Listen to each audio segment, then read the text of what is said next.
Tähtitaivas. Nyt. Mahtavaa helmikuuta kaikille. Tämä on Tähtitaivas nyt, Ursan podcast, jossa perehdytään alkavan kuukauden taivaan tapahtumiin. Asiantuntijana toimii professori emeritus Markku Poutanen ja äänikäsittelyn on tehnyt audiotohtori Tomi Taskinen. Minä olen Ursan tiedottaja Anne Liljeström.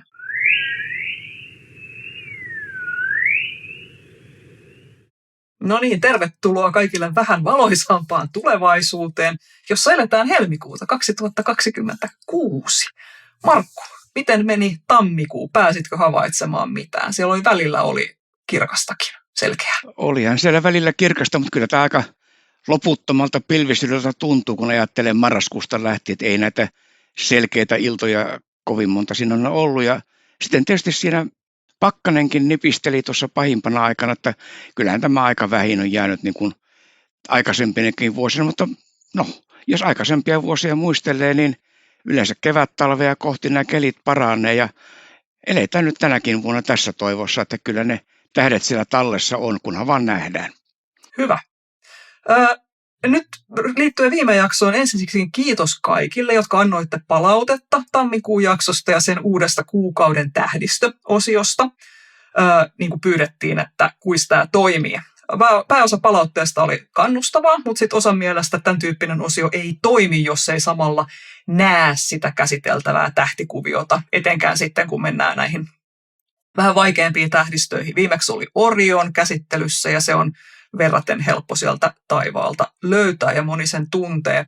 Tämä on hyvä pointti kyllä ja on tullut myöskin toiveita ihan, että olisi kiva saada tähän kuvia ylipäätään, mutta valitettavasti Tähtitaivas nyt on podcast eikä niin kutsuttu vidcast, jossa meillä kamerat pyörisi ja olisi kuvia mukana. Tätä varten Ursa järjestää virtuaalisia tähtiretkiä. Siellä ajankohtaista tähtitaivasta ja sen tapahtumia ihan katsellaan. Käytetään Stellarium-ohjelmaa siellä tukena ja siellä Tuukka Perhoniemi, meidän tähtiopas, sitten näyttää, että mitä siellä tapahtuu ja kuinka se taivas siellä pyörii sitten. Suosittelen kaikkia tutustumaan meidän virtuaalisiin tähtiretkiin, jos tämmöinen kiinnostaa. Niistä löytyy lisätietoa sivulta ursa.fi/tahtiretket. Toistan, ursa.fi/tahtiretket. Ja helmikuussa nyt tulee tähtiretkiä 2 kertaa, järjestetään 5. ja 20. päivänä kello 19-20 Zoom-ohjelmaa käyttäen. Ja pandemian aikana ehkä joku kokeili, tähtiretket oli välillä niin täynnä, että 300 retkeilijän raja ylittyi joitain kertoja. Ihmisillä ei ollut mitään muutakaan tekemistä. Nykyään sinne mahtuu oikein hyvin mukaan. Tervetuloa virtuaaliselle tähtiretkille. Eli jatketaan me täällä puhtaasti äänen varassa edelleen podcast-muodossa. Me koitetaan muistaa kuvailla entistä tarkemmin myös sitten, että miltä asiat näyttää. Lisäksi saatiin huomautus viime jakson vuosikatsauksesta ja siitä, että miten Venus näkyy vuonna 2026. Annoimme turhan pessimistisen näkemyksen tähän epähuomiossa. Markku, haluaisit ilmeisesti tarkentaa sun lausuntoa Venuksen näkymisestä tänä vuonna? No joo, tässä tosiaan niin kuin sanoit, niin tuli vähän turhan pessimistisesti sanottua, kun taisi jotain todeta, että eihän se tänä vuonna juurikaan näy, mutta tässä on tietysti se rajoitus yhtä lailla kuin näiden kuvien käytössä, niin tämä rajallinen aika, että kun yrittää kertoa siinä yhden planeetan näkymisen tulevan vuoden aikana yhdellä lauseella, niin tulee vähän oikaistua liikaa. Että kiitokset kuulijalle tästä kommentista ja tarkennetaan nyt sen verran tästä Venuksen osalta, että kyllä se tässä tämän tulevan kevään aikana niin Venus näkyy iltatähtenä tosin hyvin matalalla tuolla auringonlaskun jälkeen läntisellä taivaalla ja kesällä sitten laskee yhä alemmas ja kesän jälkeen sitä ei sitten käytännössä Suomesta käsin enää näekään ennen kuin tuolla marraskuun loppupuolella ja silloin se sitten alkaa näkyä aamutähtenä aamutaivaalla. Että paras aika tänä vuonna tietysti on marraskuun lopulta tuonne jouluun, mutta ei se kauhean korkealle siellä taivaalla kuitenkaan nouse ja vuoden loppua kohti mentäessä alkaa taas vähitellen painua sinne alemmas, mutta että joulukuu on se aika, jolloin oikeastaan tänä vuonna sitten Venus hyvin näkyy ja nyt tässä kevään korvalla, niin sitä voi iltataivaalta katsella, mutta noin yleisesti ottaen ei ole semmoista, niin kuin joskus, kun se näkyy oikein komeasti, upeasti tuolla iltataivaalla tai aamuyön taivaalla, niin nyt tänä vuonna ihan semmoista kaikkein upeinta hetkeä ei vielä tule. All right. Jäädään odottamaan parempia Venusvuosia. Ei nyt jäädä tietenkään, koska ihaillaan sitä Venusta silloin, kun se sieltä näkyy, mutta että ei ole mikään huippu Venusvuosi siis tulossa. Hyvä. Mennään helmikuun taivaan tapahtumiin. Talvipäivän seisaus ohitettiin tosiaan joulukuun 21. päivänä ja pimeyden kuopasta on nyt alettu kiivetä ylöspäin. Miten valon määrä muuttuu nyt helmikuussa? Kyllähän tässä, kun helmikuun alkuun nyt on päästy, niin alkaa olla jo pari tuntia melkein pitempi kuin mitä se oli tuolla joulun alla. Ja kovasti tämä tässä lisääntyy, kun mennään kohti tuota kevätpäivän tasausta sitten siellä maaliskuun loppupuolella, niin silloin on yö ja päivä sitten kaikkialla yhtä pitkät, mutta vielä tässä tosiaan tämän helmikuun aikana niin etelärannikolla päivän pituus on noin 8 tuntia, kuun lopussa jo reilut 10 tuntia, mutta sitten kun mennään Utsjoelle, niin tässä kuun alussa ollaan noin 5 tunnissa ja lopussa sitten lähestytään kovaa vauhtia, on yli 9 tuntia sitten siellä, että kovasti ja nopeasti tämä muuttuu, mutta toisaalta kun ajattelee sitä, että tuossa ilta 8-9 aikaan on jo täysin pimeätä, että siinä kun näitä iltarientoja suunnittelee, niin ihan hyvin voi ajatella sen, että kyllä tässä vielä helmikuussa niin illat on ihan riittävän pimeitä tähtitaivaan katselun, kunhan vasta selkeätä keliä nyt saadaan. Aivan. Toi hurja toi Utsjoki, joka meillä nyt on ikään kuin tällaisena pohjoisimpana paikkana tässä, että sitä voi käyttää tällaisena ääritapauksena, että melkein tuplaantuu valon määrä helmikuussa. Se on kovaa vauhtia, mutta onhan se, kun se kohta menee sitten ohi tästä eteläisestä Suomesta, niin vauhdikasta meininkiä, mutta hyvä. Eli edelleen löytyy sitä hyvää katseluaikaa ja vähän vaan myöhemmin tulee pimeätä. Päästään ehkä tähän tilanteeseen, missä pääsee töistä ja on edelleen valoisaa. Riippuu tietysti siitä, mihin aikaan pääsee töistä, mutta siellä sitten katsellaan helmikuun tähtitaivasta. Toivottavasti siis tyypillisesti tilastollisesti on tietysti vähemmän pilvistä helmikuussa, joku oli tammikuussa, eli tilanne siinä mielessä voi olla ihan hyväkin. Millainen on sitten se helmikuun tähtitaivas?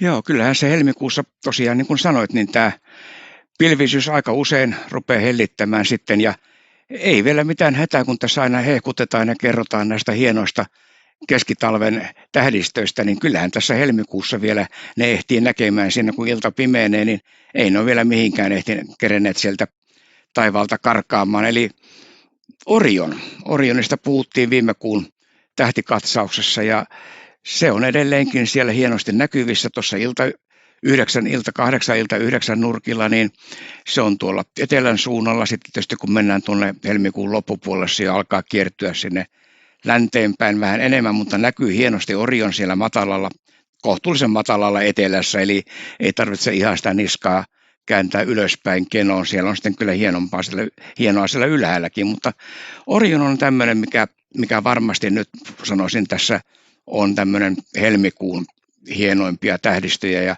vielä sitä maaliskuullakin, jos ei kerkeä, niin vielä sen ehtii maaliskuun puolellakin näkemään. Ja sitten kun siitä Orionista katsotaan tuonne alas vasemmalle, siellä vielä lähempänä taivaanrantaa vilkkuu kirkas Sirius-tähti, ison koiran tähdistössä taivaan kirkkain tähti. Ja se tosiaan se on semmoinen silmiinpistävä tämmöisenä pakkasiltana, kun se siellä tuikkii, niin ei sitä voi olla huomaamatta. Nyt samaan aikaan tietysti täytyy muistaa, että kun katsotaan sen ylös taivaalle korkealle, niin siellä näkyy Jupiter-planeetta. Se on vielä kirkkaampi kuin Sirius, mutta että se on korkealla ja Sirius on tuolla matalalla. Eli nämä on tässä ihan etelässä, mitkä helposti löytää sieltä, ja sitten jos katsotaan sitä Orionista vähän tuonne oikealle ylöspäin, siellä on Härän tähdistö, siellä on Plejadit, Hyadit, näitä pieniä tähtijoukkoja siellä, ja sen tunnistaa myös aika helposti varsinkin nämä seulaset, eli Plejadit, jos ne silmiin osuu semmoinen pieni sykerö, niin se on hyvä merkki. No nyt me ollaan siinä Härän tähdistössä. Aldebaran, tämä Härän kirkkain tähti, näkyy hyvin siinä myös. Ja jos tätä Orionia käyttää edelleen tässä osviittana, niin sitten taas sitä Orionista tuonne ylös vasemmalle. Sieltä näkyy kaksosten tähtikuvio ja siellä kaksosessa sitten on Jupiter-planeetta kirkkaana, että se kyllä ohjaa sitten sinne ja vähän alempana siinä kaksosten alapuolella oikeastaan ihan suoraan vasemmalle näkyy yksi kirkas tähti, se on pienen koiran Procyon. Eli tässä on nämä kirkkaat tähdet tässä etelässä ja sitten jos ihan tunne ylös melkein taivaan laille katsotaan, niin siellä on ajomiehen kapella tähti, sekin on kirkas. Eli tässä on tosiaan etelätaivaalla kyllä tätä tavaraa ihan riittämiin, kun sitä ilta 8-9-10 aikoihin rupeaa katsomaan. Hyvä. Mitäs klassikko Otava? Missä päin se viipottaa nyt tähän aikaan vuodesta? Joo, Otava tosiaan, sehän on tällä hetkellä, se on tuossa illalla, näkyy tuolla idän suunnalla ja kovaa kyytiä kipuamassa kohti taivaan lakea. Kun mennään tuonne puolen yön nurkille, niin siellähän se Otava alkaa olla jo hyvinkin korkealla, että kun syksyllä totuttiin siihen, että se on tuolla matalalla pohjoisessa, niin nyt se on todella tässä talvella ja erityisesti sitten kevättalvesta, niin se on tuolla hyvin korkealla lähellä taivaan lakea ja näyttää vähän semmoista ikään kuin omituisessa asennossa olevan, kun sitä niin harvoin tulee katsottua tuonne suoraan ylös, mutta sieltä se löytyy. Hyvä, nyt voi vilkuilla sitten Otava, tunnistanko Otavan, kun se on hassussa asennossa ja kovin kovin korkealla. Sä vähän lupailit, että tämän kuukauden erityistähdistö Spotlight olisi kaksosissa tällä kertaa. Kaksoset tosiaan Orionin avulla löytyy, mennäänkin siitä vasemmalle ja tosiaan se kirkas Jupiter on siellä. Sä varmaan ajattelitkin, että se on nyt hyvä, kun se Jupiterin avulla sieltä löytyy.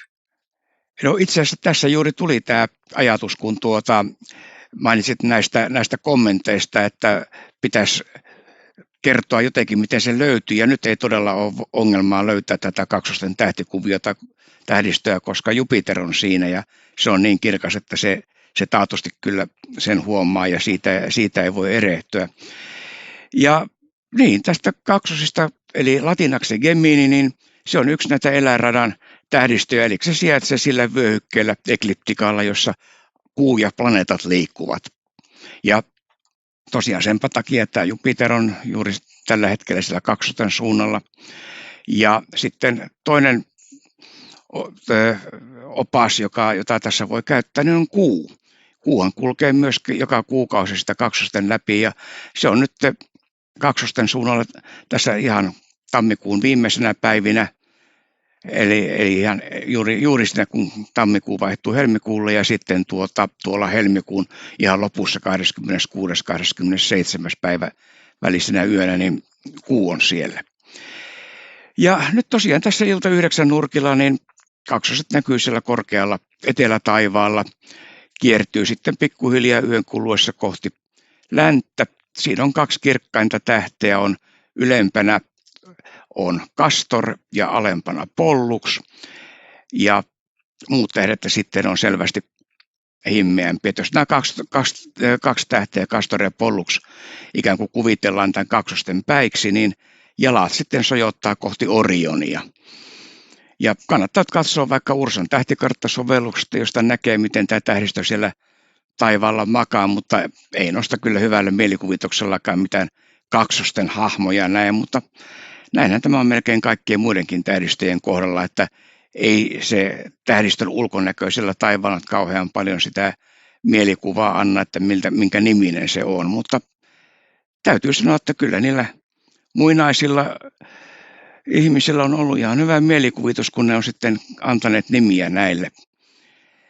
Tuossa kaksosten alueella siellä on kaikkiaan semmoinen reilu 80 paljain silmin näkyvää tähteä. Osa on tosi niin himmeitä, että tarvitaan kyllä ihan oikein hyvä pimeä paikka ja hyvä havaintokeli. Kiikarillahan niitä näkyy sitten enemmän, erityisesti siellä kaksosten jalkopäässä, mistä linnunradan vyö kulkee. Mutta se linnunradan vyöhän tässä kohtaa on aika himmeä, että sitä ei kovin hyvin sieltä nyt näe. Ja varsinkin talvella, kun lumi valaisee ja taivas on vähän vaaleampi ja se linnunrata on aika himmeä siinä kohtaa, niin se ei sillä tavalla ole silmiinpistävä. Niin, mitään erityisen tämmöisiä näyttäviä kohteita siellä kaksostensuunnalla ei kyllä ole, että siellä on jotakin avoimia tähtijoukkoja, planetaarisia sumuja, mutta niiden näkemiseen kyllä tarvitaan yleensä kaukoputki tai sitten valokuvataan niitä kaukoputken läpi. Jos vielä pikkasen tästä kaksosten nimistä ja historiasta, mytologiasta sanoisi pari sanaa, niin jokaisella kulttuurillahan on omat tähtikuvionsa ja niille omat tarinansa, mutta meille ehkä kaikkein tutuimmasta kreikkalaisessa mytologiassa kaksosilla Castor ja Pollux, niillä oli kyllä sama äiti, Leda, mutta varsin mielenkiintoisesti eri isä. No sallittakoon tämä nyt kreikkalaisille jumalille. Tuo Castor oli kuolevainen, mutta Pollux sitten Zeun poikana oli kuolematon ja niinpä sitten Zeus Castorin kuoleman jälkeen siirsi hänet tähtitaivaalle, mistä tuo kaksospari nyt edelleenkin on yhdessä. Ja niin, ennen kuin mennään noihin planeettoihin, niin tässä voisi pienenä knoppitietona vielä tästä sanoa semmoisen asian, että vuonna 1781 John Herschel löysi Uranus-planeetan maaliskuussa 1781 juuri kaksosten tähdistössä.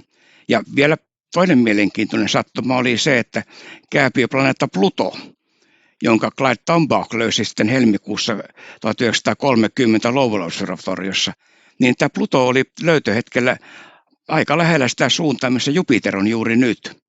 Ja nythän Pluto on tietysti tästä lähes 250-vuotisesta kierroksestaan auringon ympäri kiertänyt tässä vajaassa 100 vuodessa runsaan kolmanneksen, eli Pluto on ihan toisella suunnalla kuin löytöhetkellä, mutta aika mielenkiintoisesti kaksi tämmöistä planeettalöytöä niin sattui tuonne kaksosten alueelle. Aika hauska. Mä voisin lisätä tähän vielä sen, että nimittäin kommenteissa sitten myöskin mietittiin sitä, että Orionista, että kuinka lähellä ne tähdet on oikeasti toisiaan, kun ne näyttää taivaalla olevan sitä, niin jos otetaan noin kaksi kirkkainta tähteä, Castor ja Pollux.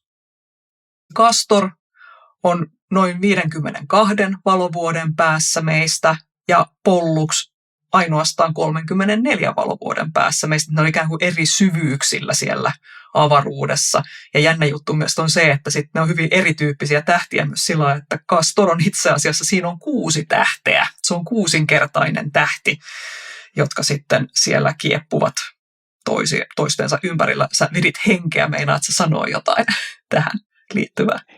Kyllä, ja aika usein on juuri niin, että vaikka ne näyttää olevan taivaalla lähekkäin, ne voi olla hyvinkin eri etäisyyksillä ja samoin sitten tähtien kirkkaudesta ei voi mitään päätellä, että onko se lähellä vai kaukana, koska toinen tähti voi olla hyvinkin kirkas absoluuttisesti, mutta se on kaukana ja sitten se näyttää yhtä himmeältä kuin joku vähän himmeämpi tähti, mikä on lähempänä. Eli tavallaan meidän täytyisi tuntea paljon enemmän sitä tähden fysiikkaa ennen kuin osataan sitten siitä sanoa, että onko tämän kirkkauksinen tähti lähellä vai kaukana. Ja osa näistä tähdistöistä on sitten semmoisia, että siellä ne tähdet ihan oikeasti, osa niistä tähdistä on suunnilleen samalla etäisyydellä, mutta sitten suurin osa juuri tätä, että ne vaan sattumalta näkyy täältä päin katsottuna samasta suunnasta. Ja jos me mentäisiin tässä meidän lähiavaruudessa linnunradassa jossain jonnekin tuonne muutamien kymmenien valovuosien päähän, niin se taivas näyttäisi ihan erinäköiseltä. Ei ne tähdistöt enää siellä samannäköisiä ole.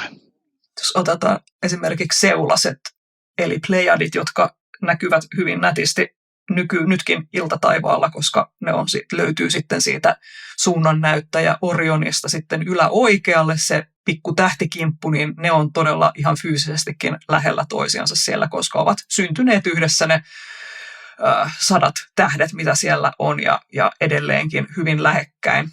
Pollux, se on yksinkertainen, tämä vähän yksinkertainen tähti, mutta sitä kiertää eksoplaneetta, sieltä on löydetty semmoinen. Eksoplaneetta siis löytyy sieltä ja voidaan sitten mennä katsomaan sitten näitä meidän tähteä kiertäviä planeettoja. Mutta mä ajattelin, että voisi vähän niin kuin, kun aina välillä kuitenkin kerrataan näitä ihan perusjuttuja meillä täällä, niin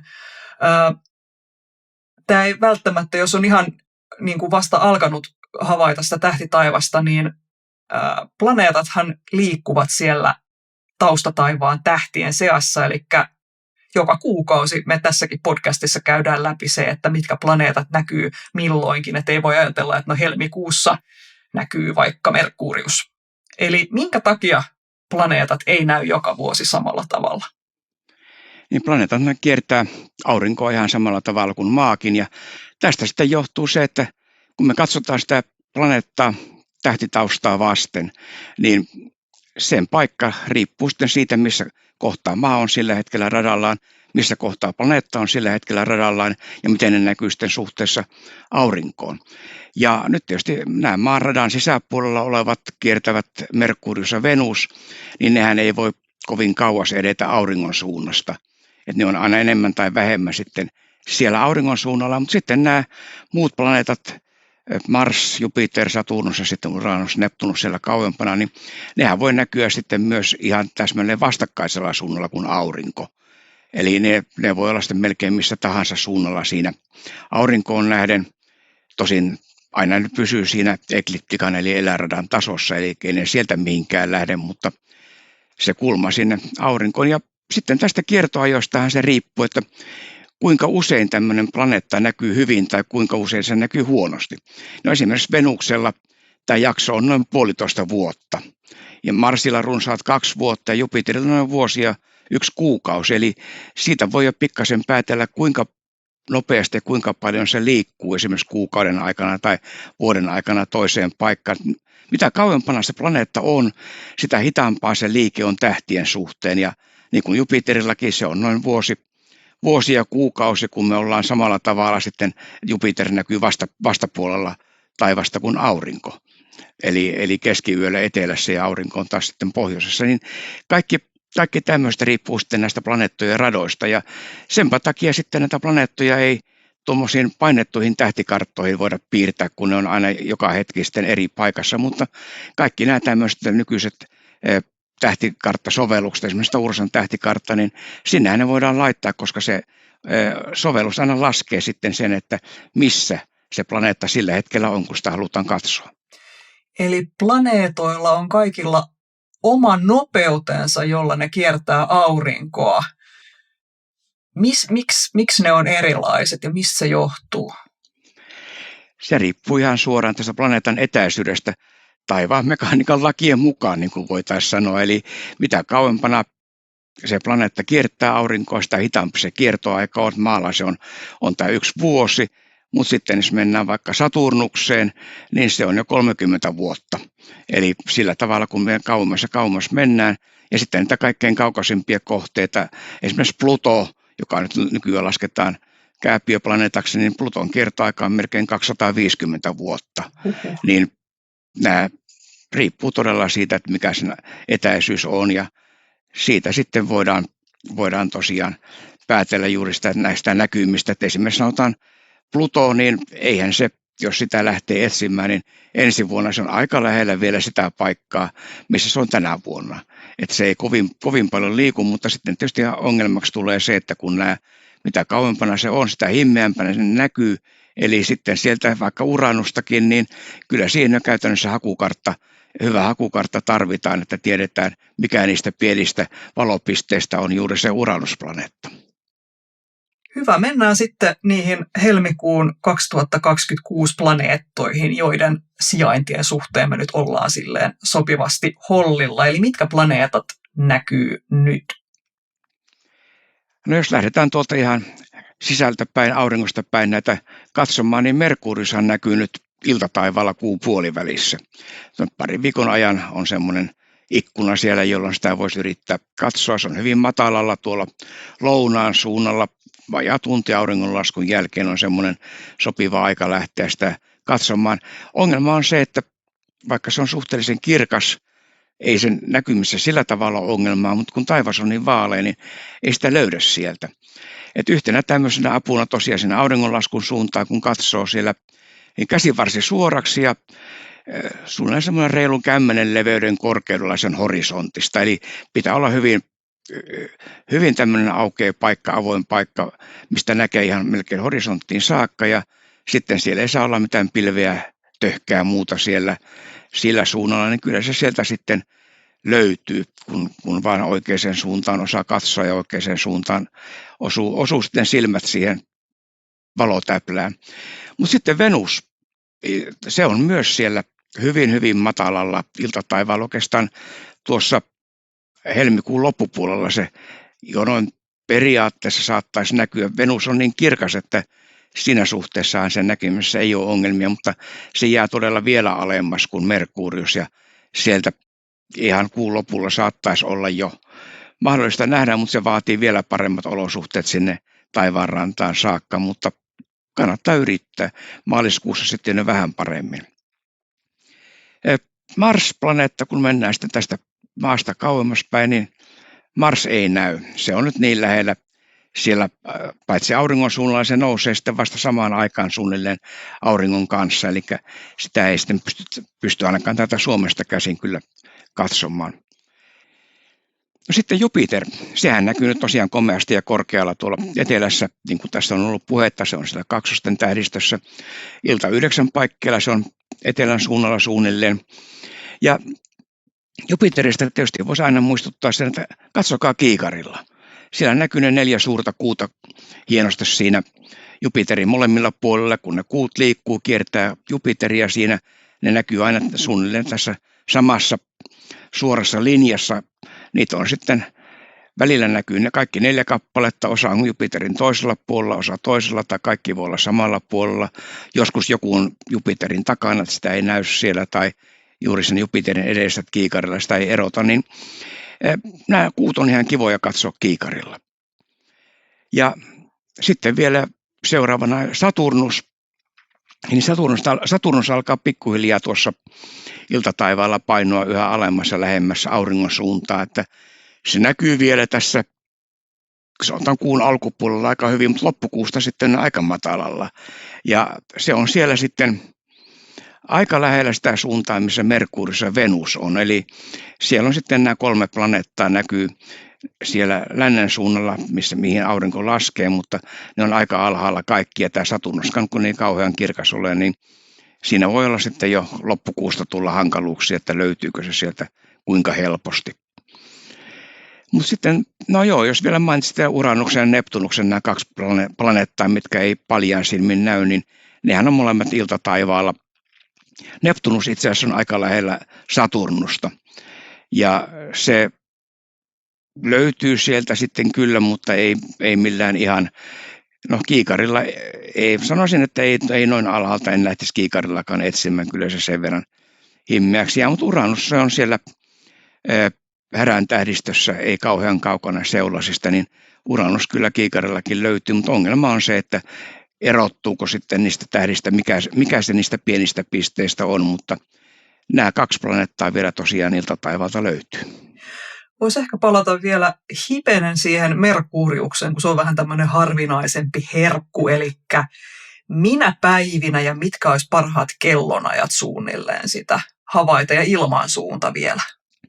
No joo, se sanotaan, että paras aika on siinä helmikuun puolivälin paikkeilla, voisi sanoa, jos katsoo tuosta ihan vaikka tästä Ursan vuosikirjasta, mitä siinä sanottiin, niin kyllä mä sanoisin, että 15 ja 20 päivän välissä se on kaikkein parhaimmillaan, korkeimmillaan, että se on se, eikä 10 päivän jälkeen se rupeaa nousemaan ylemmäs, mutta 15-20 päivä, koska sen jälkeen sitten se alkaa kirkkaus himmetä.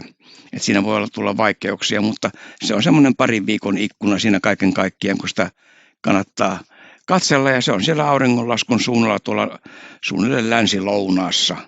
Ja niin kuin sanoin, niin semmoinen käsi suoraksi, ja se on suunnilleen 10 leveyden korkeudella siellä sitten taivaanrannasta siinä noin tunti auringonlaskun jälkeen, että suunnilleen kello 18. Suunnilleen kello 18 nurkilla, niin se on sitten se aika, jolloin sitä kannattaa siltä katsoa. Ja ongelma ei tosiaan niinkään ole sen näkeminen ja sen kirkkaus, vaan se, että sen löytää sieltä kirkkaalta valoisalta taivaalta, kun se on vielä kuitenkin se iltarusko siinä ja hämärä ei ole vielä kunnolla tullut, niin joskus kiikarilla löytää helpommin, mutta ongelma on sitten taas, että se kiikarin näkökenttä kuitenkin on pieni, että siinä täytyy siinä vaiheessa jo aika hyvin ja aika tarkasti tietää sitten, että missä kohtaa se on, kun se lähtee kiikarilla haravoimaan.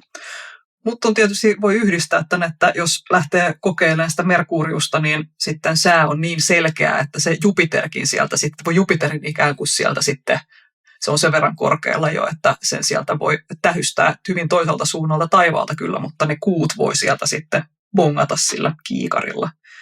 Samalla hyvä, toivotaan, että on selkeitä säitä. Merkurius usein tosiaan horisontin suunnalla on pilveä ja muuta epäpuhtautta, niin se on vielä entisestään tekee haastavamman tästä, mutta siksi se onkin sitten niin kiva, kun sen sieltä näkee ja löytää. Hyvä. Kuu ei myöskään näy joka kuukausi samalla tavalla, niin kuin planeetat ei näy joka vuosi samalla tavalla, vaikka nimestä voisi päätellä, että kuun kaudesta on puhe. Mä ajattelin, että voisi ehkä tässä vielä, kun näitä perusasioita tässä puhutaan, niin lyhyesti käydä vielä läpi sen, että minkälaiset seikat vaikuttaa siihen, että miten kuu näkyy meille kuukaudesta ja vuodestakin toiseen. Joo, tämä kuukausi tulee kyllä kuusta tämä nimitys, mutta tämä kuun vaiheiden jakso ei ole sama kuin tämä meidän kalenterikuukauden pituus. Eli kuu näkyy sitten vähän eri tavalla kuukaudesta ja vuodesta toiseen. Että jos katsotaan vaikka tämä helmikuuta, niin nyt esimerkiksi helmikuussa täysikuu on 2. päivä ihan tässä kuukauden alussa. Mutta kun tämä kuukausien pituudet vaihtelee tästä helmikuun 28 päivästä niin tänne tammi, maalis, touko, kesä, ei enää kesä. Tammi, maalis, touko, heinä, elo, loka ja joulukuu. Nämä on helppo muistaa, kun ne muistaa. Niin se on 31 päivää ja muissa 30.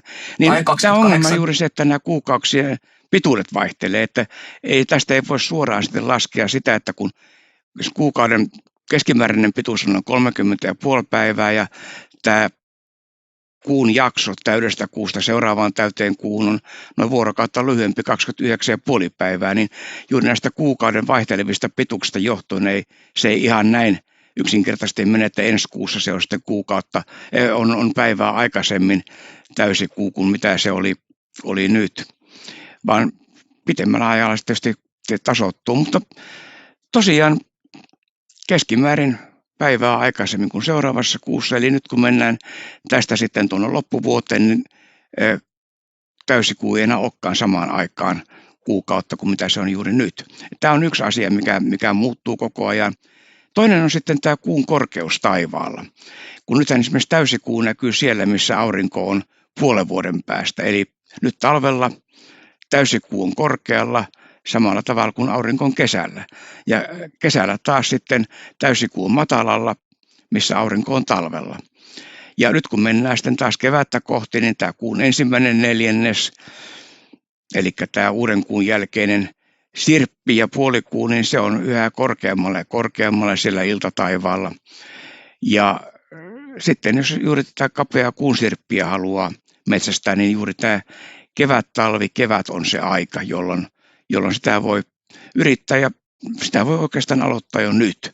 Vai mitä mieltä olet? Kyllä, ehdottomasti. Vähän kohta mennään vielä kuun sirppiin, niin hyvät sirpit luvassa. Kyllä, ja tosiaan tämä täysikuu, kun se on vastakkaisella suunnalla kuin aurinko, niin tämä kasvava sirppi, se näkyy uuden kuun jälkeen iltataivaalla ja näkyy sitten päivällä auringosta vasemmalle.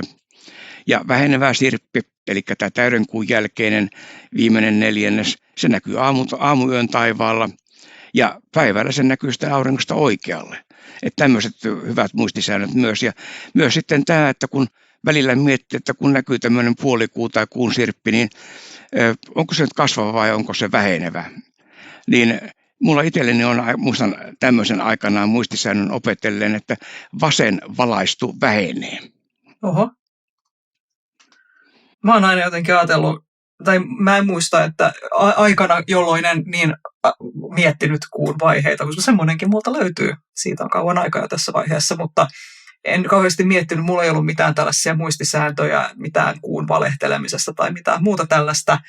Mutta nykyään, kun sen on hahmottanut paremmin sen, että miten ikään kuin iltataivaalla, miten päin se kuun sirppi on ja sitten kun se kipuaa sitten korkeammalle, siitä on tulossa täysikuu sitten ja sitten se taas alkaa huveta ja aamutaivaalla on taas kuun sirppi, niin jotenkin mä kyllä niin kuin se on semmoinen rinkula, minkä ajattelen kiertävän tuossa niin kuin taivaalla ja siellä se kuu menee ja koska se valaistu puoli osoittaa aina aurinkoon, niin se on selkeää, että iltataivaalla tiedän, että mihin suuntaan se valaistu puoli osoittaa, tai siitä, että tietää heti, että onko nyt ilta vai aamu. Niin toisaalta, jos me oltaisiin hyvin ilkeitä ihmisiä, niin mehän voitaisiin tässä samalla kertoa, että millä tavalla nämä näkyy eteläisellä pallonpuoliskolla, miten ne liikkuu ja mihin suuntaan on mikäkin. Kaikki menee ihan sekaisin, jos ruvetaan. Joo, mä tiedän sen jälkeen, kun on eteläisellä pallonpuoliskolla käynyt, mikään ei ollut enää niin kuin ennen. Mä joudun nykyään itse asiassa joka ikinen kerta ajattelemaan, miten päin nämä menee, kun ei enää ole varma, että se onkin noin. Se saattaa ollakin niin. Se on todella hämäävää. Sitten vielä, jos haluaa vielä lähteä vähän vääntämään tässä, niin kyllähän sitten asiaan vaikuttaa vielä pikkusen se, että tuo kuun rata ja miten se on vähän kallellaan, niin sekin mokoma sitten vielä kiertyy tässä näin, niin sekin vähän sitten vaikuttaa vielä tähän, että miten se kuu meille näkyy.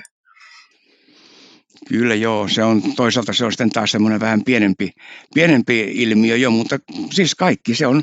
Kuun liike on todella hyvin monimutkaista silloin, kun ruvetaan sitten sen viimeisen päälle laskemaan vaikka kuun rataa, niin tuossa on astronomi Delaney 1800-luvun loppupuolella ensin käytti 20 vuotta siihen, että hän teki tämmöisen sarjakehitelmän kaavan, millä tämä kuun rataa pystyttiin laskemaan kohtuullisella tarkkuudella. Ja sitten seuraavat 20 vuotta käytti siihen, että hän tarkisti sitten nämä laskelmat, että onko ne oikein. Et nykyään tietysti tämä ei ole mikään ongelma kuin tietokoneet, mutta tämä vaan kuvastaa sitä, että ei se kauhean yksinkertaisesti tämä kuun liike tuolla taivaalla ole, kun me mennään siihen kaikkein suurimpaan tarkkuuteen.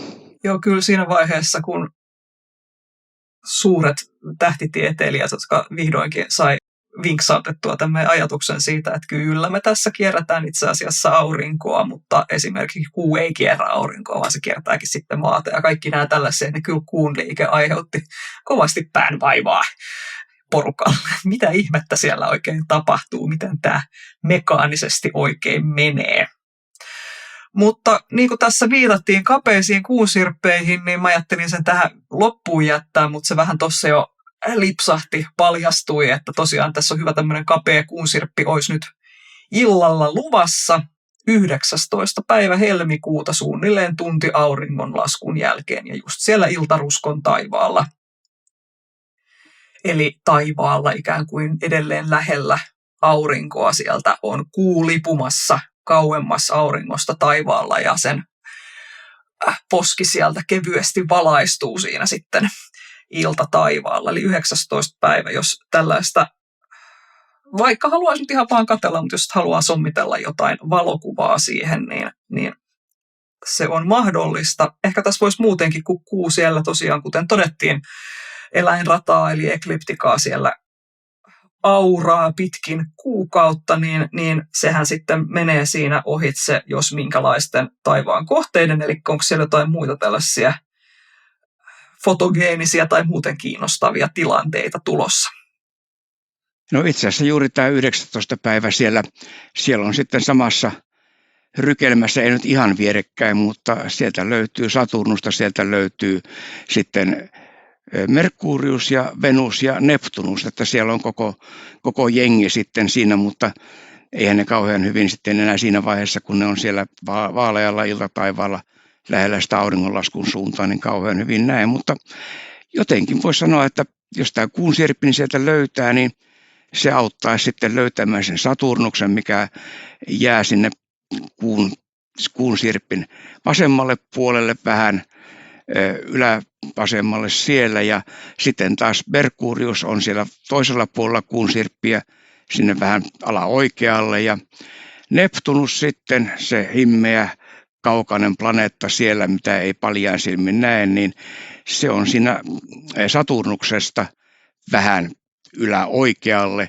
Suunnilleen saman matkan, semmoisen matkan päässä, jos ajattelee, että mikä on kuun näennäinen läpimitta, niin suunnilleen semmoisen 2 kuun näennäisen läpimitan päässä siitä Saturnuksesta sinne yläoikealle, mutta se on tosiaan kyllä niin himmeä, että sitä ei sitten ehkä kiikarillakaan sieltä löydy, mutta kuuta voi käyttää mittakaavana sitten tämän Neptunuksen paikan arviointi, että siellähän se on. Niin totta, se on niin vaalealla taivaalla. Mä ensin mietin, että voisiko sitä nyt jotenkin siinä on niin paljon kaikkea muutakin ympärillä, että löytyisikö se nyt ehkä mahdollisesti Saturnuksen ja kuun avulla, mutta ei se kyllä noin haalealta taivaalta varmaan. Ei, mä katsoin tuossa Stellariumista sitä ja kyllä sieltä näyttää sen verran sitä muutakin tavaraa olevan, että ei sanoisin, että on tämmöinen vähän extreme-tapaus, mutta tulipahan kerrottua ja jos joku harrastaa valokuvausta, siihen oikeastaan tämmöinen teleobjektiivi ja ei välttämättä seurantaakaan, jos on riittävän lyhyillä valotusajoilla muutamasta sekunnista puheen, niin siellä ehkä pystyy se valokuvaamalla sitten löytämään ja jonkun Stellarium planetaario-ohjelman avulla sitten identifioi sitä kuvasta, että mikä se niistä täplistä on. Että tällä tavalla sitä itse kyllä on kuvannut, mutta kyllä se muuten aika hankalaa on sitä livenä lähteä sitä etsimään. Joo, aivan. No mutta sitten kuu on nyt tässä pari viime kuukautta, se on siellä jyrännyt seulasia joka kuukausi ja nyt se tekee sen taas, mutta nyt kyllä tosiaan viimeistä kertaa nyt vähän aikaan. Eli Pohjois-Suomesta voi havaita tällaista tähdenpeittoa, eikö näin ollut? Joo, tämä on viimeisen kerran nyt tähän satsiin, kyllä sitä taas tulevaisuudessa jossain vaiheessa on, mutta ei tämä tosiaan nyt Suomesta lähtönä kauhean helppo tapaus ole, koska tämä ehtii jo laskea Etelä-Suomesta nähtynä, se painuu sinne taivaanrannan taakse, että meidän täytyy mennä sitä riittävän pohjoiseen. Ihan Pohjois-Suomesta se on vielä nippanappan näkyvissä, että ennen kuin se laskee sinne taivaanrantaan, että sieltä me aamu 4 paikkeilla taitaa olla suunnilleen se aika, kun tämä alkaa nämä seulaset peittyä sinne, mutta täytyisi mennä varmaan tuonne jonnekin lännen maille, jos haluaa sitä enemmän ja paremmin katsoa, että kyllä se täällä vähän jää, voisi sanoa, että erittäin hankalaa, jos sitä haluaa sieltä jostain Lapista lähteä kuvaamaan, niin kyllä se erittäin hankalaa on, mutta täytyy vasta odottaa tulevia vuosia. Kyllä se tässä on nyt menneenä aikoina niin aika hienojakin ollut ihan siis iltayöstä keskiyöllä, että se näkyy korkealla ja hienosti, mutta tämä on nyt vähän vaikea. Joo, semmoinen. Ja sitten vielä tämmöinen vähän haastava tilanne, nimittäin Venus ja Merkurius on sitten varsin lähellä toisiaan iltataivaalla, mutta tosi matalalla, 26-28. päivä. Merkurius on vain 7 asteen, Venus vain 3 asteen korkeudella taivaanrannasta, että kyllä tarvittaisiin tosi kirkas keli ja hyvä näkyvyys länsi-lounaiseen horisonttiin vai mitä? Joo, ei sekään helppo ole. Ja tietysti se Venus, kun se on niin kirkas, niin jos se vaan näkyy, niin kyllä sen huomaa sieltä, mutta se on tosiaan niin tautisen alhaalla, että melkein pitäisi olla joku järvenranta, merenranta, mistä on ihan horisonttiin saakka. Että jos siellä on vähänkin jotain puita tai rakennuksia tai sitten niin kuin yleensä sieltä taivaanrannan saana jotain töhkää ja pilveä on, niin sehän se estää lähinnä sen, että ehkä paikan löytää, mutta sitten se, että ne olosuhteet on hyvät, niin voi tiukkaa tehdä, että kyllä se hankala on. Ja sitten kuun lopussa vielä 26-27. päivä helmikuuta, niin siellä on Jupiterin lähellä on kasvava kuperakuu, joka on tiiveimmillään alle 4 asteen päässä toisistaan. Mä kuulen mielessäni, miten Ursaan alkaa tulla puheluita, että mikä on se kirkas piste kuun vieressä, ja se on sitten Jupiter. Joo, se 4 astetta on suunnilleen, se on se vähän vähemmän kuin kämmenen leveys siinä käden etäisyyden päässä. Eli keskimäärin sanotaan, että sormi voi olla, voisiko se sentin läpimittainen, eli 1 sentti on 1 aste, että jos se on 4 senttiä sillä käsivarren mitan päässä, niin se on suunnilleen se 4 astetta, eli kuun näinen läpimittahan on 0,5 astetta noin suunnilleen, eli se on noin 8 kuun näennäisen läpimitan päässä Jupiterista, että ei ihan vieressä, mutta kuitenkin riittävän lähellä, että se herättää jo huomiota. Tässä kohtaa jossain muussa, jonkun muun kuukauden aikana voitaisiin käsitellä meteoreja, eli tähdenlentoja, tähdenlentoparvia. Me voitaisiin vähän suunnitelmaa, että pitäisikö tähän tuupata ekstra aiheeksi vielä tämmöinen aihe kuin harvinaiset meteoriparvet, mutta se osoittautui tosi hetteiköksi se aihe, joten jos mä sanon ihan lyhyesti, että helmikuussa ei ole mitään tällaisia näyttäviä meteoriparvia, niin kuin vaikka elokuun perseidit tai joulukuun geminidit tai tammikuun kvadrantidit, Mutta ylipäätään tällaisia niin kuin hyvin himmeitä meteoriparvia on itse asiassa aika paljon, että yhteensä meteoriparvia tunnetaan virallisesti 110 kappaletta ja niitä on sitten vielä epävirallisia epäiltyjä meteoriparvia on sitten tietysti vielä lisää, mutta ne on aina sitten sellaisia hyvin niukkoja, että jos tyypillisesti pimeänä kuuttomana yönä näkyy suunnilleen 10 meteoria tunnissa, niin tällaiset meteoriparvet sitten tällaiset niukat, niin siellä on sitten muutama meteori tunnissa parhaimmillaan, että ne niin kuin vähän niin kuin hukkuu sinne. Mutta on olemassa sellaisia meteoriparvia, jotka ei näy joka vuosi, vaan ne näkyy tyyliin 5 vuoden välein. Tai sellaisia, jotka näkyy kerran ja sitten ei näy enää ikinä ja sitten meteoritutkijat raapii päätänsä ja miettii, että mikäköhän juttu tämä oli, että puolen tunnin ajan näkyi hirveästi tähdenlentoja ja sitten se oli vähän siinä ja näin. Mutta tämmöistäkin on. Emme mene siihen nyt pidemmälti, koska Mutta päästiin näin jo vähän sitten ilmakehään. Meteorien avulla voisi käydä läpi vielä helmikuun ilmakehän ilmiöt, eli minkälaisia ilmiöitä siellä tyypillisesti sitten voi nähdä. Kyllähän tietysti nyt näin talvella niin yritetään miettiä kaikkea, mikä jotenkin liittyisi tähän kylmyyteen ja talveen. Ja tietysti ensimmäisenä tulee mieleen sitten nämä jääsumuhalot. Ilmassa on kuitenkin leijuu kovasti, tässä hyvinkin matalalla leijuu tämmöistä jääsumua. Aika usein vaikka jonkun laskettelukeskuksen, hiihtokeskuksen lähellä tehdään keinolunta, sieltä lähtee tämmöistä tai ihan luonnon omaa pakkasjäähaloa, jääsumua leijailee siellä. Se tekee sitten tämmöisen halon auringon tai kuun ympärille. Aika usein vaikka pilareita nousevan auringon yläpuolella näkyy tämmöinen auringon pilari. Ja sitten ennen kaikkea näiden kaikenlaisten lampujen keinovalojen yläpuolelle kasvaa tämmöisiä pilareita. Ne saattaa olla todella aika hienon näköisiä. Niissä on jopa värejä riippuen vähän siitä, että minkä näköinen lamppu siellä on sitä valaisemassa. Niin tämmöisiä nimenomaan pakkaselle tyypillisiä. Että jos katsoo vaikka tuolta Ursan taivaanvahdista, niin tässä tammikuun pakkasilla niin oli aika paljon tuli tämmöisiä komeita kuvia keinovalopilareista, että niitä että vaikka olisi täysin pilvistä, niin ei se haittaa mitään, koska meillä on nämä valonlähteet täällä maan pinnalla. Voisin lisätä tähän vielä sen, että itselle tulee sitten usein just tällaista, että johonkin lehden toimitukseen on tullut lukijan kuva, jossa on joku outo pilari taivaalla, eikä mitään muuta kuin vaan semmoinen ihme nysä pilari siellä taivaalla, ja sitten mä pääsen tunnistamaan niitä. Ja näissähän tosiaan on kyse siitä, että se valon lähde on jossain paljon alempana, jossain rakennusten tai puiden takana sitä ei näy ollenkaan, niin sitten se ilmakehän jääsumukerros tulee vasta vähän niin kuin korkeammalla niin, että se pilari ei lähde suoraan siitä, ikään kuin näytä lähtevän suoraan siitä valon lähteestä, vaan se on sitten semmoinen nysäpätkä siellä taivaalla ja nämä aiheuttaa aina suurta hämmennystä, että mikä ihme tässä on kyseessä, mutta miettikää, jos näette jonkun tällaisen, niin vähän sitä, että olisiko nyt ehkä niin kylmä tai jotenkin kosteeta ja kylmää, että voisi olla jäähilettä ilmassa ja olisiko siellä suunnassa kuitenkin joku kirkas lamppu sitten yksinäinen siellä, joka voisi aiheuttaa tämmöisen pilarin. Nämä selviää usein tällä lailla. Mutta tosiaan jääsumuhalot vielä niitä näkyy ja kyllä niitä nyt haloja tietysti näkyy vielä tässä pitkin kevättä vähän erilaisia, mutta näin. Oli puhetta siitä, että pakkasiin liittyviä ilmiöitä. No mitäs muuta me keksittäisiin?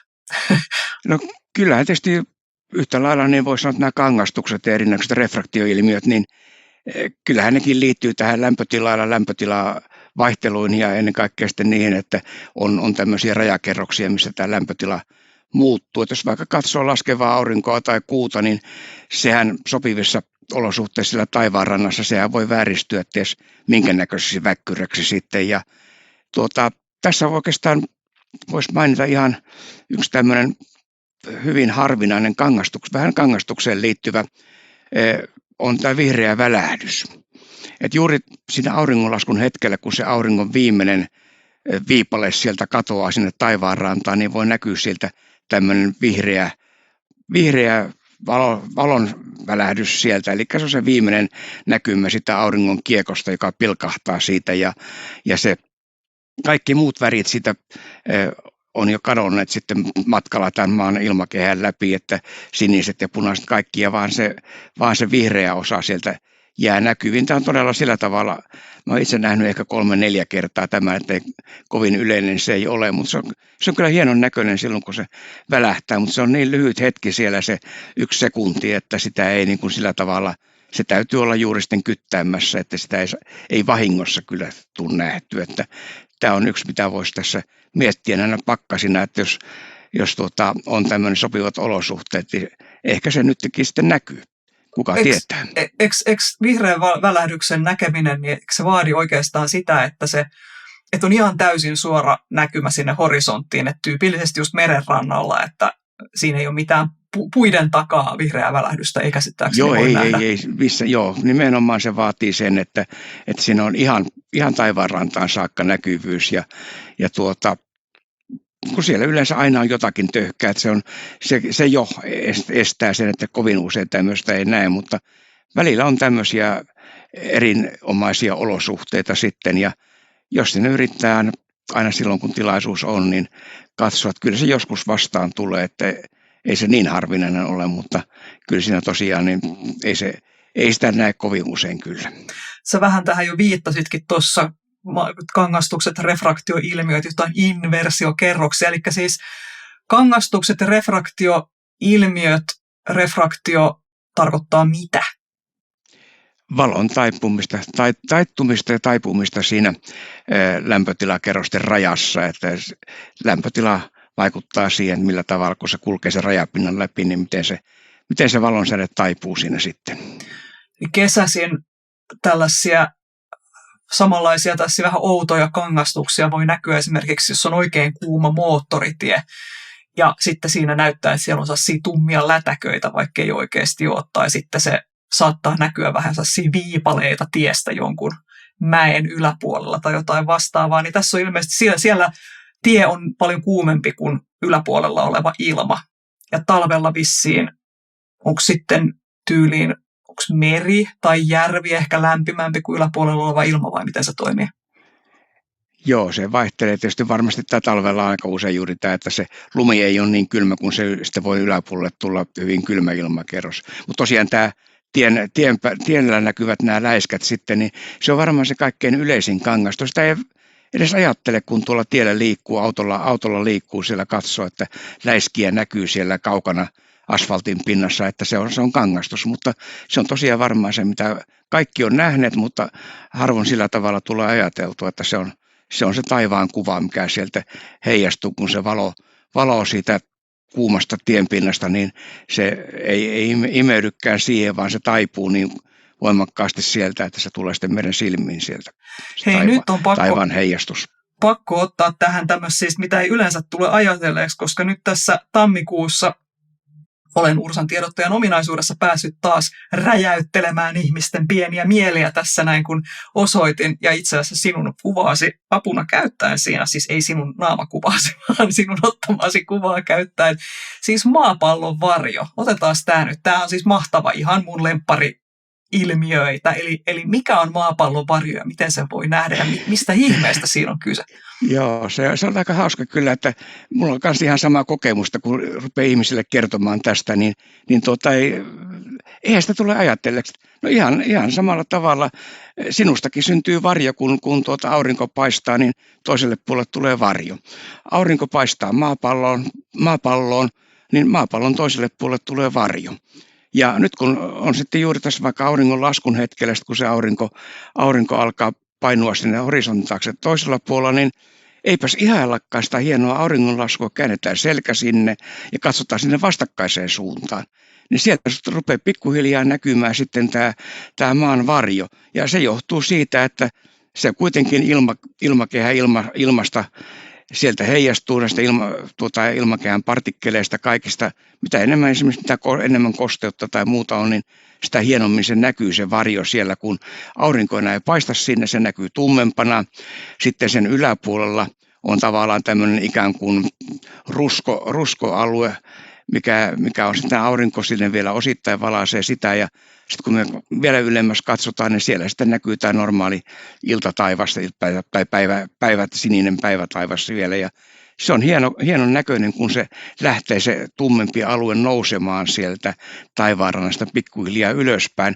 kunnes sitten aurinko on riittävän paljon taivaanrannan alapuolella, jolloin se niin kuin katoaa siihen, kun alkaa muutenkin jo hämärtyä ja pimentyä, niin se on kyllä semmoinen, että kun sen kerran huomaa ja tajuaa sen, niin sen jälkeen sen näkee aina, mutta jos sitä ei ole koskaan ajatellut, niin ei sitä niin kuin tiedä, että se on siellä. Musta tuntuu, että se yleisin tilanne, missä ihmiset tulee vahingossa valokuvanneeksi maapallon varjon, on sellainen, että aurinko, totta kai tämä tapahtuisi auringon nousunkin aikaan, mutta yleensä ihmiset kuvaa auringon laskun aikaan, koska ollaan ehkä paremmin hereillä. Ja sitten kuvataan jotain sieltä, ei sieltä auringon laskun suunnalta, vaan siellä vastakkaisella taivaalla on hieno semmoinen vaaleanpunainen vastarusko. Ja se vaaleanpunaisuus siinä yleensä kiinnittää ihmisten huomiota. Niiltä jää huomiotta se, että sen vaaleanpunaisen vastaruskon alapuolella on se tumman siniharmaa maapallon varjo, joka auringon painuessa alemmas nousee yhä korkeammalle sitten siellä taivaalla ja työntää myös sitten ylemmäs sitä vaaleanpunasta vyöhykettä. Niin jos on tällaisia lomakuvia tullut otettua, niin kannattaa tsekata, että löytyisikö sieltä kuitenkin se maapallon varjo sitten. Ja yksi hyvä paikka, mistä kans voi bongata sitä, että kun tuolta jostain Keski-Euroopasta lentokoneella tulee illalla Suomeen päin ja paikka on sitten se ikkunapaikka siellä idän puolella, eli vastakkaisella puolella, kun mihin aurinko laskee. Sieltä yleensä lentokoneen ikkunasta myös näkee aika kivasti tämän maan varjon nousemisen, kun se aurinko painuu sinne läntiseen taivaan rantaan, niin sitten siellä idän puolella ne alkaa tämä maan varjo nousta, että lentokoneesta sen ainakin näkee. Ja tämä on totta, tämä ehkä jäikin mainitsematta, eli maapallon varjoa ei voi havaita pilvisellä säällä, että tarvitaan selkeä pilvetön taivas. Noi pilvet on liian lähellä ja sitten blokkaa tietysti se auringonkin sitten sinne taaksensa, niin kun on oikein selkeä semmoinen tyypillisesti kylmäkirpakka talvikeli, kyllä se kesälläkin tietysti näkyy, mutta semmoinen kun tulee mieleen just ehkä hiihtolomalla, talvilomalla tulee mentyä ainakin Lappiin ja kuvattua jotain tuntureita siellä, kun se vaaleanpunainen taivas siellä yläpuolella, niin maapallon varjo. Hyvä, mutta hei, ollaan näissä kylmissä fiiliksissä ja vielä ehkä vähän Lapissakin, niin siis helmiäispilvethän on myös tämmöinen tyypillinen. Joo, mainitaan nyt jotain niistäkin tässä. Tosiaan mä yritin tuolta Ursan taivaanvahdista vähän vakoilla, että kuinka paljon nyt tänä talvena on näkynyt, mutta aika niukkaa ollut. Ilmeisesti nyt ei ole kauhean hyvät olosuhteet ollut näiden helmiäispilvien näkymiselle. Että joitakin havaintoja on, mutta yllättävän vähän. Että ne näkyy tämmöisenä kirkkaina, värikkäinäkin helmiäisen hohtoisena pilvinä siellä auringonlaskun suunnalla. Nehän on korkealla tuolla stratosfäärissä jossain 15 ja 30 kilometrin korkeudella suunnilleen sitä luokkaa. Mutta ne vaatii ihan erityiset olosuhteet, että stratosfäärin lämpötila on sopiva, riittävän kylmää, tulee voimakas länsivirtaus Skandien vuoriston yli ja kaikki tämmöiset, jos ne olosuhteet ei ole sopivat, niin ei niitä pilviä synny ja ne yleensä sitten vielä, jos ajattelee sitä tilannetta, niin ne on tavallisempia tuolla Pohjois-Suomessa tai sanotaan ihan länsiosassa, Länsi-Lapissa ja siellä Perämeren suunnalla, mutta kyllä täällä etelässäkin niitä näkyy silloin, kun on oikein hyvät kelit. Et itse en ole tänä talvena en ole nyt nähnyt, mutta ehkä nyt on niin pilvistä ollut, että kun nämä alapilvet peittää tietysti sitten yhtä lailla ne.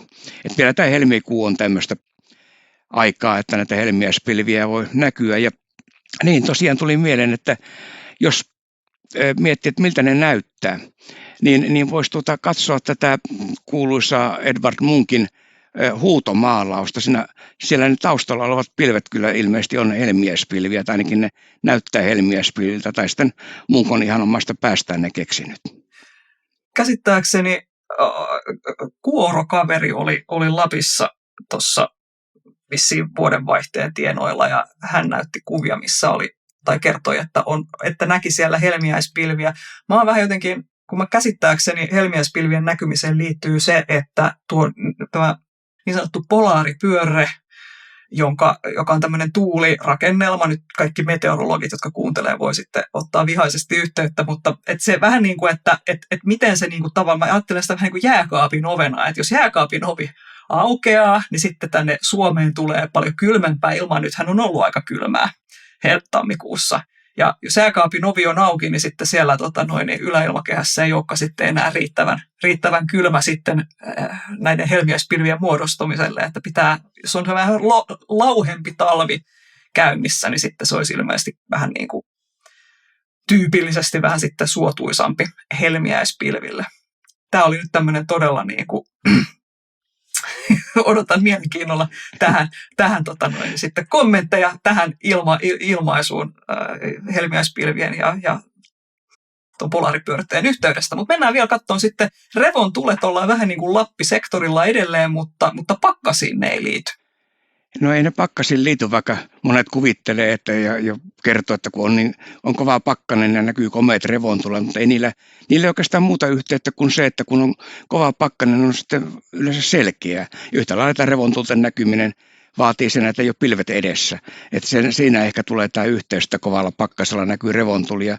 No ne näkyy sen takia, kun sitten on selkeä taivas, niin sieltä hänen näkyy sitten. Että tässä on oikeastaan aika paljonkin näitä revontulia nyt näkynyt tämän joulu-tammikuun aikana ottaen huomioon, että miten pilvistä on ollut, niin yllättävän paljon tuolla niin kuin taivaanvahdessakin näitä on. Ja nythän aurinko on menossa kohti tätä rauhallisempaa jaksoa, että se maksimiaika on jo mennyt, mutta aika usein nimenomaan juuri tässä laskevassa vaiheessa, niin auringossa tapahtuu purkauksia, jotka synnyttää sitten revontulia. Ja nyt jos vielä ihan katson tilastollisesti, kun me ollaan menossa kohti tuota kevätpäivän tasausta siellä maaliskuussa, niin juuri tässä nyt helmikuusta maaliskuulle mentäessä, niin pitäisi jopa tilastollisesti sitten näkyä keskimäärin enemmän revontulia kuin muuhun aikaan vuodesta, jos ajatellaan, että niitä esittyisi tasaisesti ympäri vuoden.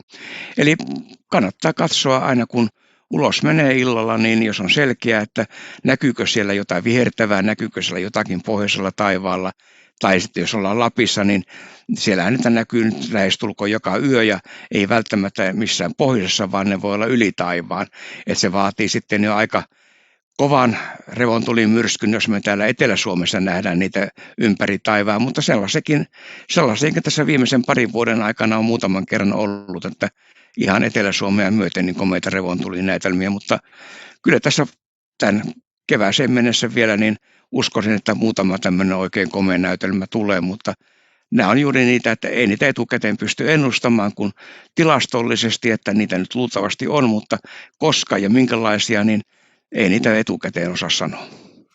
Kyllä vähän pystyy sanomaan, onhan Ilmatieteen laitoksella kuitenkin avaruussääennuste, mutta kyllä se silti saattaa, että ennustettu joku aurinkotuulen pöhähdys ei nyt sitten oikein osukaan taivaan liipaisee kevyesti tai sitten yhtäkkiä sattuukin osumaan maapalloon tai tulee vähän nopeammin kuin mitä ennustettiin tai sitten maapallon magneettikenttä on otollisessa tilassa tai ei ole, niin siinä mielessä nämä on vähän hankalia, että kyllä kannattaa pitää silmällä ja nyt tosiaan näistä syistä, niin kuin Markku sanoi, että nyt niitä revontulia näkyy auringon kannalta runsaasti. Siellä on auringon koronassa on aukkoja, joista aurinkotuuli puhaltaa just näihin laskuaikoihin aika hyvin. Ja sitten tämä maapallon asema kääntyy sillä lailla, että ollaan valmiita ottamaan koppia niistä auringon hiukkasista, että tässä voisi sitten